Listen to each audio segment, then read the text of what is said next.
What's up, everybody? It's Andrew, and welcome back to the channel where we talk about all things D&D. And today we're talking about a special NPC that lives currently in this little box. Now, most of my minis are either ones that I purchased off the shelf for $5 at the local game store, or they are ones that came in a set that a PC bought and didn't want and gave to me. For the most part, they sit in a box.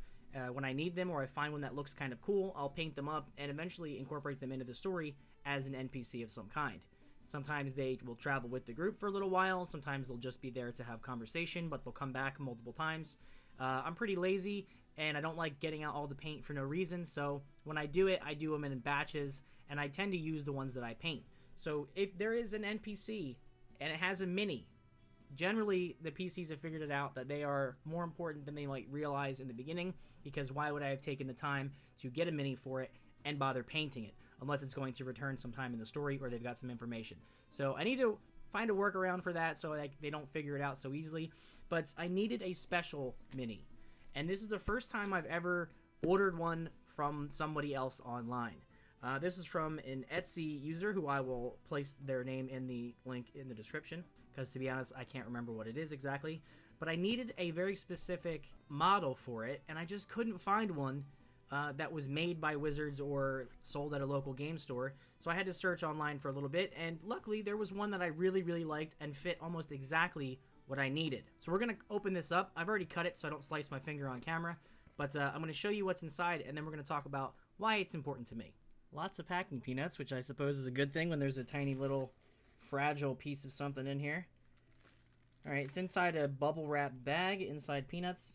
Kind of weird, though, that there was, like, nothing on this side. It was just resting.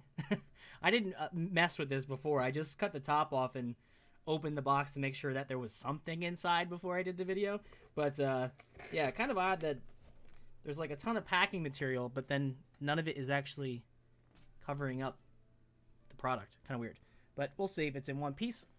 Okay, so it's in another bag with more packing peanuts wrapped up in bubble wrap. That's good news. Wrapped up again with like finer bubble wrap, so far things are good. This isn't taped. Oh wow. So that is what I've been waiting for. Let's see if I can get it to focus. I don't have the best lens for doing stuff like this, but if you're familiar with the races of D&D, this is a Tortle. You can see his little shell there. Pretty good. Some like tassels tied to his staff, which I think is cool. Kind of a little half cloak skirt type thing with a belt and some like coins hanging from it, some medallions, as well as the orbs like around its neck, which I dig. Forgive my prickly chin in the frame. So I'm just going to take a quick look at this thing. It's got to be resin. I think it's resin. I don't see... Wow, there's like no print lines on this at all. I don't know if that's just because it's an absolutely amazing quality print, or if this was not 3D printed at all. I honestly have no way of knowing. I don't know enough about any kinds of methods for creating these things, so I couldn't tell you one way or the other. But he's holding his staff, and he's got his hand outstretched. I'm not entirely sure, lore-wise, how many fingers a Tortle has, but this one's got 4, which I dig. It does come in multiple sizes, I noticed, on the Etsy page. I got the default one, whatever that was. It was the smallest version that was on the drop-down menu. And I'm American, so I have no point of reference for how many millimeters this thing is. But it's he's supposed to be a short character anyway. And so far, I gotta say I like it. Let me adjust this camera and so you can see my face. So here it is. It's a Tortle monk, like I said. And the reason I went and got this is because I've never had a mini that was exactly what I wanted. So, I mean, I've had a couple that are really close to what I had envisioned in my mind. Or I just kind of altered what I originally was hoping to do and made it like, oh, well, he doesn't have a sword, he has axes now because of, whatever the model was holding. This is one that I searched for to get exactly what I wanted. I wanted a Tortle monk, and preferably in some kind of action pose, which he is, kind of put his hand out, which I think is cool. He's also got a staff. Now, the staff is important in the story for several reasons, and if you care to know the lore behind a made-up character that you didn't think of, that some stranger on the internet did, leave a like and let me know in the comments. I'll make another video on the history of this guy and where he comes from. Also, I'm taking name suggestions, so if you've got an interesting or clever or maybe funny name for a wise old turtle that lives alone on an island, but is desperate to leave, let me know. I have to say, though, I am super, super pleased with the way this turned out.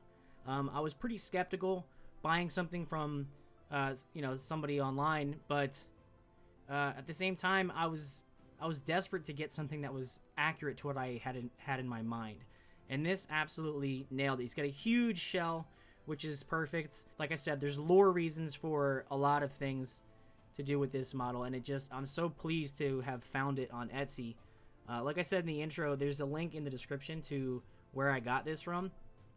It is more expensive than buying a off-the-shelf 2-pack from my local game store, but not so expensive that I felt bad buying one at that cost. I know there's lots of minis that are way crazier and way more expensive and way detailed, and whatever, I don't care. This fits exactly what I wanted, and I'm so pleased. And there was a base in here, a plastic, black circle that I dropped somewhere. But yeah, with a little bit of super glue on his little feetsies, he'll have a pleasant home, standing upright, and hopefully teaching my player characters the ways of the island life, the ways of the monk, and getting centered and calming down and clearing their minds so they're not so frantic and obsessive.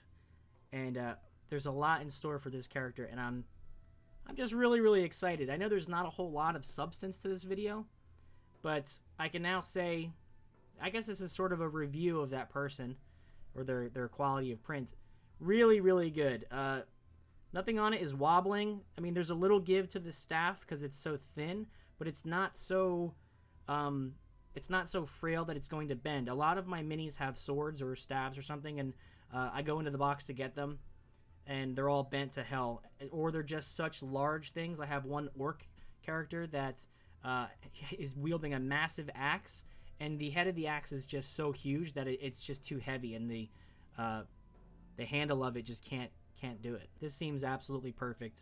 And tomorrow is when the day this goes up, it's a friend's birthday, and she requested a paint night, so we're gonna hang out, and I'm gonna paint this bad boy. I was planning on doing it on camera, but I'd rather celebrate a friend's birthday and do it just quietly and chill. But I will show you guys the finished product on Instagram if you want to follow the socials in the description as well. It's Andy the DM on basically every platform you can think of, and I'm just super excited. I can't stop looking at it. This is really fun for me, and I know it's silly, but this is a place for me to share all my thoughts and feelings about D&D. Also, I've got another video coming out in the next couple days, kind of doing an overarching explanation of what the plans are for this channel. I made a video last week about music and why you should have it in your game. I used that exactly what I said in that video this past week, and had 3 of the 4 people sitting at the table crying.